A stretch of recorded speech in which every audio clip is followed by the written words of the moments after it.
Once again, let me introduce myself. My name is Marianna Prysiazhniuk. Mostly I collaborate with Stopfake. This is organization from Ukraine based on Kyiv-Mohyla Academy. We have been analyzing Russian propaganda for 8 years. I joined this team 2 years ago.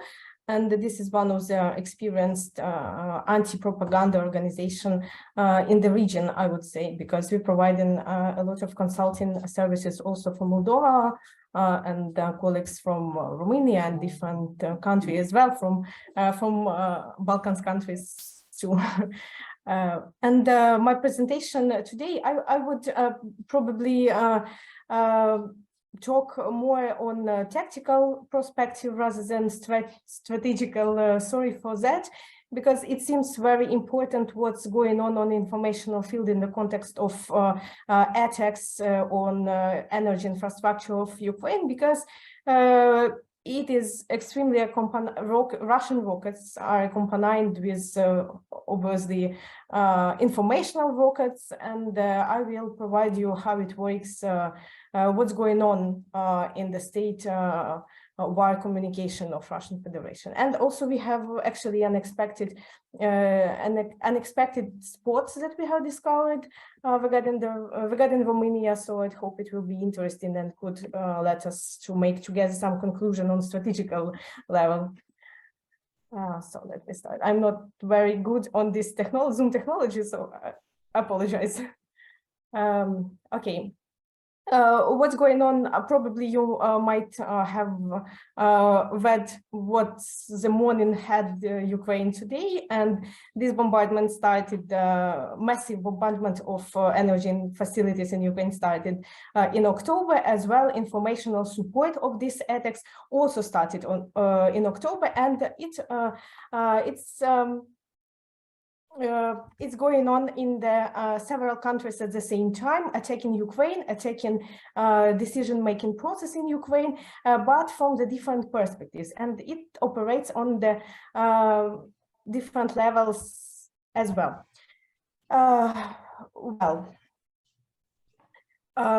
Mostly it aims to exacerbate and inspire energy crisis, how it's discussed, to radicalize this position as well, and Kremlin launched disinformation campaign with various targets, mostly in the Republic of Moldova, Ukraine, and as we have discovered, it's also a matter of Romania, because if we are talking about Ukraine and Moldova, it's direct narratives that disseminated in this country, attacking, supporting and justifying missile attacks. And if we're talking about Romania, it is manipulating of the context and discredited Romania as one of the possible energy leaders of energy suppliers when it is needed, like in the situation where is the Republic of Moldova is, because Republic of Moldova is also affected by what's going on in Ukraine because of joint energy systems since Soviet time, and it is also used by wire propaganda on various levels. I will show you just several narratives, several titles which create its narratives, and but there are plenty of articles which are disseminated of pure known informational sources, anonymous Telegram channels, and it was very interesting to see that also YouTube platform is all started to be involved in this wire communication, to become more attractive for different target audiences. Narratives which disseminated in Ukraine mostly are follows. Kyiv regime sells electricity to Moldova. People in Ukraine are increasingly expressing opinions about selling precious electricity to Moldova, Romania, actually, and the West, and Kyiv sells generators provided by West to help Ukrainian people. So as you see, this is classical fake news instruments. I try to disseminate these terms because, like, fake we are consider like instrument in a big approach of propaganda. And actually in Ukraine, this instrument is used mostly, just lying about facts and misinterpreting the situation about decision-making process and about the help supply from West to Ukrainian people in this regard. When we talk about Republic of Moldova,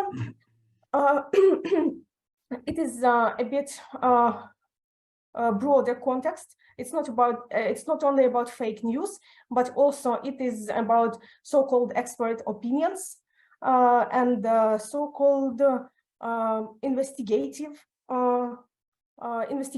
fake. It's even hard to determine. They pretend to be investigating messages, like to pretending that Russian attacks, for example, help Moldova to discover that Kiev regime, so-called corrupted and provided energy schemes, obviously from Transnistria, probably they might say, and the Moldovan people have to be grateful for this, because they right now, after a missile attack on Ukraine, are able to know about it. Also, Ukraine is portrayed as unreliable exporter of electricity to Moldova, because it was one out of two of them. Moldova, probably someone might not know about this from Balkans, had supplies from occupied Transnistria, from a Russian-ruled company, and the second source of electricity was Ukraine.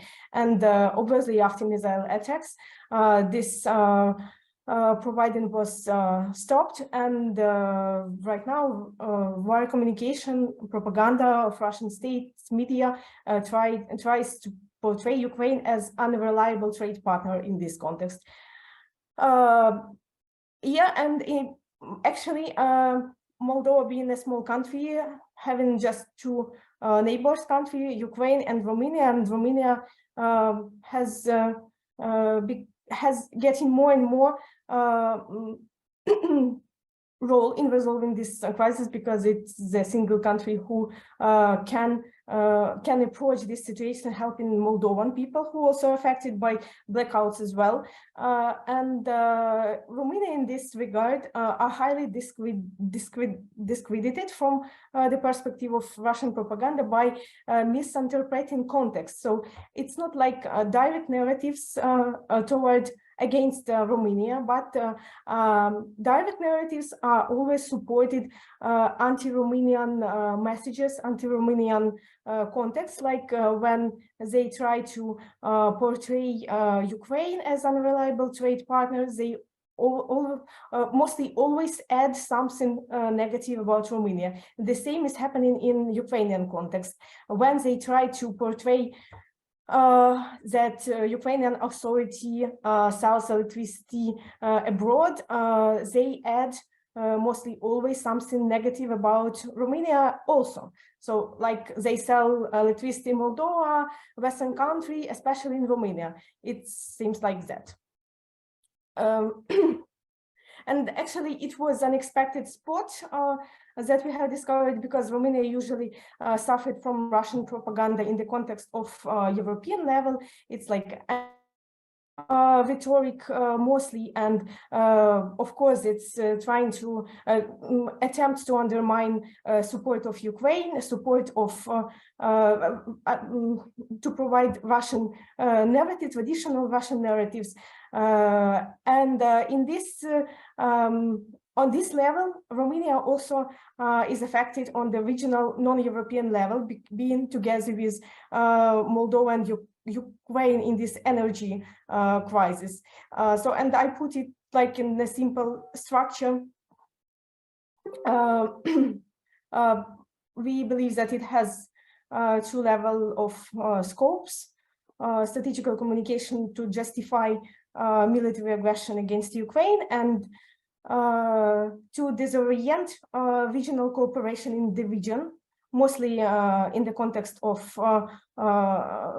cooperation non-European state, and Romania being the regional leader from some point also suffered from this from these outcomes as well.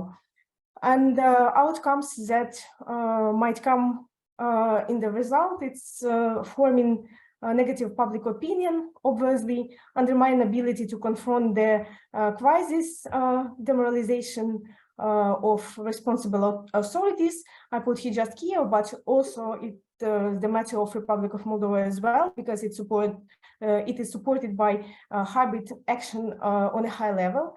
Obviously, it is radicalizing local disposition and inter-region disposition, especially when we see messages about unreliable trade partners or something like that, when propaganda tries to frame a negative opinion about other countries. Yes, and framing with the Russian companies as only one possible source of energy supplies. This was all from my side in this context. Maybe you have some questions. Maybe you would like to discuss some other contexts, because there are a lot, and we are monitoring situation every day.